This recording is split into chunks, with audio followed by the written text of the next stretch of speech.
이번 시간에는 혼자 잘 살려면 세상에서도 혼자가 되어야 된다는 제목으로 말씀을 전합니다. 혼자서도 잘 산다고 하니까 세상에서도 혼자 살아가는 것을 이해하면 곤란합니다. 세상에서 사람들과 더불어 살아도 혼자 자기 소임을 감당하면서 살아야 된다는 말입니다. 혼자서도 잘하는 습관은 역설적으로 이해해야 됩니다. 혼자서도 잘하는 습관이란 세상에서 예수님을 주인으로 삼고 동행하며 세상 사람들과 살아가면서 혼자 사는 것을 말합니다. 결혼한 부부가 각각 혼자서도 잘하는 습관이 바르게 되어야 결혼 생활과 가정이 정상적으로 이어질 수가 있습니다. 가정에서도 구성원들이 각자 혼자서도 잘하는 습관이 되어야 가정이 원만하게 될 것입니다. 직장에서도 개인이 혼자서도 잘하는 습관이 제대로 되어야 직장이 원활하게 돌아갈 수가 있는 것입니다. 교회에서도 성도 한 사람이 성령 안에서 혼자서 잘하는 습관이 되어야 교회가 정상적으로 설 수가 있는 것입니다. 혼자서 잘하는 습관이 안 된 사람은 다른 사람과 함께 서기가 힘들게 됩니다. 집만 되기 때문입니다. 저는 특전사에서 10년 이상 근무했습니다. 중위, 대위, 소령까지 10년을 근무했습니다. 특전사의 특성상 야외훈련을 나가게 되면 중위나 대위나 소령이나 일병이나 중사나 1등병이나 똑같은 군장을 짊어지고 가야 합니다. 야외훈련을 일주일씩만 하는 것이 아니고 5주 이상 하기 때문에 야외에서 숙식을 해결해야 됩니다. 훈련 말미에는 꼭 천리행군을 해야 합니다. 어느 해는 1년에 2번씩 천리행군을 할 때도 있습니다. 야외훈련하면서 숙식을 해결하려면 식량은 있어야 하지 않습니까? 보통 야외훈련을 하면 일주일 먼저 식량을 공급합니다. 천리행군 시에도 동일합니다. 그러면 이 식량을 각자 군장에 짊어지고 가야 됩니다. 각자 자기가 먹을 일주일분의 식량을 짊어지고 가야 됩니다. 상당한 무게가 됩니다. 소령인 지역대장이라고 예외가 될 수가 없습니다. 자기 식량을 가져가지 않으면 굶어야 됩니다. 중요한 것은 중이나 대위나 소령이나 체력이 약하여 자기에게 주어진 소임을 감당할 수 없으니 중대나 지역대나 여러 병사 하사관들의 짐만 되는 것입니다. 그렇기 때문에 혼자서도 잘하는 습관이란 세상에서 예수님의 주인 삼고 동행하며 세상 사람들과 살아가면서 혼자 사는 것을 말합니다. 이것이 굉장히 중요합니다. 어디서도 자기 스스로 혼자가 살 수가 있어야 공동체 속에서 살아갈 수가 있는 것입니다. 그래서 저는 혼자서 살아가는 것은 어려서부터 습관이 되어야 된다는 걸 필수라는 것입니다. 어려서부터 혼자 살아가는 훈련이 되어야 어느 공동체 속에 들어가도 제대로 소임을 감당하며 살아갈 수가 있는 것입니다. 우리는 세상을 떠나는 순간은 각자 모두 다르기에 결국은 혼자 태어나서 혼자 죽는 것이라는 생각을 깊이 해야 되는 것입니다. 남편도 부인도 아이들도 그저 남보다 조금 더 깊은 인연이어서 함께 살아가고 있을 뿐이지 모두가 각자의 삶을 살아가는 것이라는 걸 생각해야 됩니다. 남편이 먼저 죽든 아내가 먼저 죽든 누군가 혼자 살아가게 되는 삶을 맞이할 것입니다. 아이들도 20살이 넘으면 그들의 새로운 둥지를 틀기 위해서 잠시 머물렀던 나의 둥지를 떠날 것입니다. 요즘은 자신이 원치 않던 고독에 시달리는 사람이 많습니다. 해가지가 진행되며 혼자 사는 사람이 늘었고 평균 결혼 시기가 늦어지는 많은 현상의 영향으로 과거에 달리 30대, 40대 미혼도 많습니다. 이혼하는 부부도 혼자 사는 사람의 수를 늘리는 데 한몫을 합니다. 또한 사회에서 구조조정을 당하는 바람에 심한 고독감에 사로잡힌 사람이나 의견 차이로 조직 안에서 고립된 사람도 있습니다. 문제는 이런 상황을 받아들이지 못하고 자꾸 사람을 찾고 관계 속에서 안정을 얻으려 하는 데 있습니다. 그러나 외부에서 평안을 찾는 것은 아무 소용이 없습니다. 인간은 원래 고독한 존재이기 때문입니다. 고독감을 느낄 때마다 외롭다거나 괴롭다고 말하면 한탄할수록 행복은 멀어집니다. 그래서 발상의 전환이 필요합니다. 먼저 고독을 받아들인 다음 앞으로 다가올 날을 위해 지금의 외로움을 이용하자고 생각을 달리해야 됩니다. 한 살이라도 젊어서 혼자 사는 법을 숙달해야 됩니다. 혼자서 잘 살아가려면 어찌해야 되겠습니까? 어려서부터 혼자서도 잘하는 방법을 숙달해야 됩니다. 먼저 하나님께서 함께 하신다는 믿음을 가지시기를 바랍니다. 세상에서 혼자가 되려면 하나님께서 항상 함께 하시고 계시다는 믿음이 중요합니다. 그래야 어려운 문제에 봉착하더라도 당황하지 않고 잠잠하게 자기에게 맡겨진 소임을 감당하면서 홀로 설 수가 있습니다. 우리를 지으시고 부르시고 이 땅에 보내신 주님께서 우리가 영원히 함께 하신다고 말씀하십니다. 예수께서는 자신이 혼자 있는 것이 아니고 자신을 보내신 하나님이 함께 하신다고 말씀했습니다. 하나님의 자녀된 우리도 지금까지 어떻게 살아왔는지, 나를 인도한 분이 누구인지, 앞으로 어떻게 살아가야 하는가에 대한 분명한 답을 갖고 살아야 됩니다. 하나님께서 많고 많은 사람 가운데 우리 한 사람 한 사람을 지명하여 부르셨고 우리 일생을 인도하시고 함께하고 계십니다.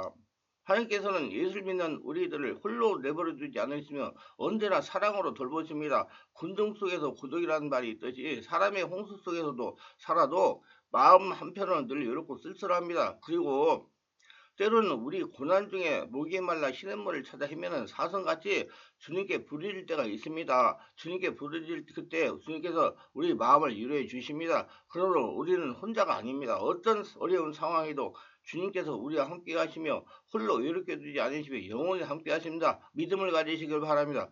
둘째, 체력이 강해야 됩니다. 체력이 강해야 세상 사람들 속에도 혼자 살아갈 수가 있습니다. 체력을 길러야 됩니다.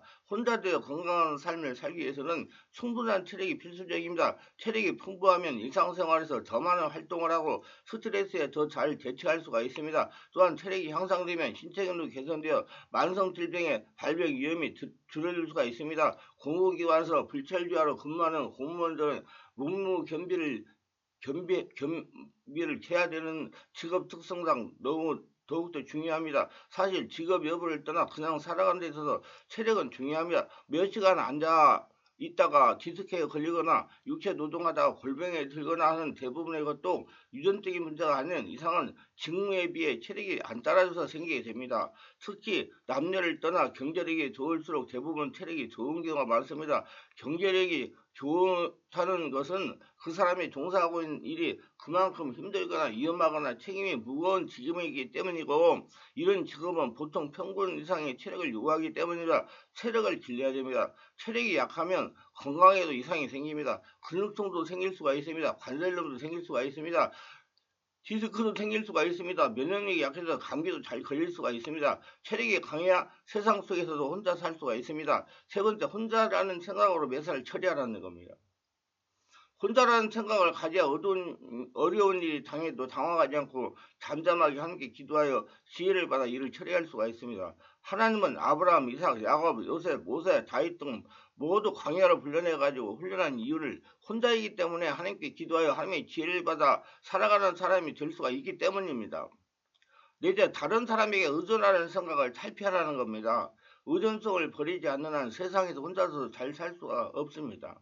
타인에게 의지하려는 마음을 가지면 절대로 혼자서도 잘 지낼 수가 없는 것입니다. 의존성은 인격 장애입니다. 이를 극복하지 못하면 절대로 혼자도 잘 살아갈 수가 없습니다. 의존성 인격 장애를 가진 사람들이 스스로의 보호자가 되는 것은 정말 어려운 일입니다. 하지만 세상에 자기를 끝까지 챙겨주고 보살펴줄 사람은 존재하지 않습니다. 부모님조차 그렇게 할 수 없습니다. 그것을 깨닫고 스스로 보호자가 되어 스스로 믿고 의지하는 연습을 해야 되는 것입니다. 의존성 인격장애 사람들은 다른 행동, 다른 사람, 다른 일을 하는 것을 어려워하고 오직 그 사람만 기다리는 삶을 삽니다. 하지만 반드시 다른 사람과의 관계, 다른 일, 다른 취미를 만들어야 오히려 그 사람하고 가까워질 수가 있습니다.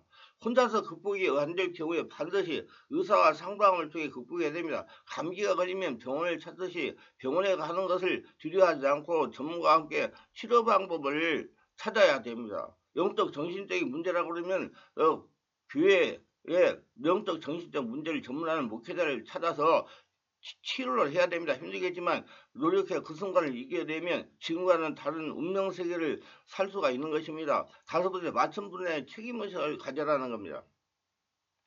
책임의식이 있으면 세상 단체도 쉽게 홀로 살 수가 있습니다. 책임의식이 있으니까 단체에게 피해를 끼치지 않게 되는 것입니다. 어느 단체든 각 개인이 책임을 다할 때 단체내가 든든히 서가고 구성원들이 편안하게 일처리를 하면서 지낼 수가 있습니다. 한 사람이 책임을 다하지 못하면 그만큼 주변 다른 사람이 피곤해지는 것은 불일보는 것과 같지 않습니까? 혼자서도 잘 살려면 책임의식이 강해야 됩니다. 책임의식이 약한 사람은 혼자서도 잘 살 수가 없습니다. 혼자서 잘 살려고 하기 전에 책임의식부터 길러야 됩니다. 가정에서 가장을 책임의식이 없으면 가족이 피곤합니다. 가정이 하나로 뭉쳐지기도 힘이 들 것입니다. 가정이 하나로 뭉쳐지면 구성원 모두가 책임의식으로 뭉쳐야 됩니다. 그러면 책임의식 없는 사람은 혼자서도 잘 지낼 수가 없는 것입니다.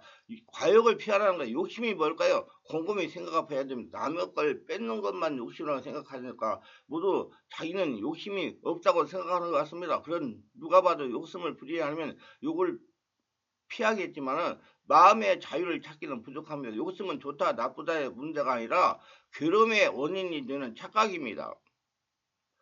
많이 벌겠다, 좋은 대학을 가겠다 등의 생각을 욕심이라고 하지 않습니까? 바라는 바가 있어서 하는 건 자유입니다. 욕심은 사실과 이치를 직면하지 않고 나에게 좋은 쪽으로 되기를 바라는 심보입니다. 바라는 바에 욕심이 얽히기 때문에 안 될까봐 불안하고 할 일에 집중하지 않고 결과는 불만스러운 시작 중간 끝 모든 과정에 괴로움이 생깁니다. 욕심인가? 이렇게 스스로 물어보는 건 참 좋은 질문의 습관인 것 같습니다. 일단 남에 대한 생각들이 많이 벌어집니다. 그러면 자신한테 집중하게 됩니다. 얘는 두고 나나 잘하자, 나는 뭐 내일에 최선을 다하냐, 이 단계에서 계속 질문합니다. 최선을 다한다는 게 뭐야? 이런 생각도 욕심? 질문을 계속하다 보면 마지막에는 심플하게 모르겠다, 나만 열심히 할 뿐, 이게 남을 것입니다. 욕심을 혼자서도 잘 사는데 방해가 되니 욕심을 버리고 자기의 능력과 사는 방식을 추구할 때 혼자서도 잘 살 수가 있습니다. 결론적으로 고령 부부와 자녀 부부와 함께 사는 가정을 줄고 있습니다. 그래서 배우자가 사망하는 혼자 사는 고령자가 늘어났습니다. 배우자를 잃은 것을 대단한 슬픈 일입니다. 하지만 배우자를 잃은 뒤에 인생도 길다는 사실을 기억해야 됩니다. 배우자가 곁을 떠났다 해도 내게 남은 날의 행복을 위해서 충실하게 살아보자고 다짐하며 좋을 것입니다. 배우자 없이도 혼자서 잘 살기 위해서는 부부를 함께 살 때부터 나홀로 혼자 사는 법을 즐기는 취미를 갖거나 혼자 시간을 보내는 습관을 들여야 됩니다. 이런 행동을 통해 혼자가 되어도 즐겁게 살 수 있는 정신력을 기를 수 있습니다. 소중한 사람과 사별을 경험했을 때 우리는 참을 수 없는 고독감을 느끼고 혼자 남겠다는 생각에 사무치게 외로웠습니다. 하지만 떠난 사람은 언제까지 붙들고 살 수 없습니다. 산 사람은 살아야 하기 때문에 슬픔을 받아들이는 연습을 해야 됩니다. 인생이 결국 혼자 되는 것입니다. 혼자 되는 것을 두려워하면 혼자로 살 수가 없습니다. 제가 인생 70을 살면서 깨달은 것은 인생은 결국 혼자 각자 도생이라는 것입니다. 사람들이 나이 들면 보수하는 것도 대개 이런 체험을 했기 때문인 것입니다. 인생은 결국 혼자라는 명제, 그러므로 인생 황후의 철학인 셈입니다. 나이께나 들어 깨달게 알게 된 이런 이치가 요즘 젊은이들에게는 상식입니다. 대단한 깨달음인 양 비장한 듯 시니컬하게 혼자 중얼거리던 각자 도생을 이젠 누구나 대놓고 말합니다. 젊은이들이 애 늙은이가 된 걸까요? 이런 것도 선행학습과 조기국 덕분일까요? 아니, 그런 게 아니라 젊은 세대가 단박에 벌거벗은 임금님의 진실을 보게 되는 건 우리의 사회 자체가 황후기에 접어든 탓일 것입니다. 고령화 시대란 인구학적 추이만이 아니라 사회 시스템 곳곳에 쇠락의 징후가 많으라는 것을 굳이 언급할 필요도 없습니다. 유익하셨다면 구독, 좋아요, 알림 설정을 부탁합니다. 감사합니다.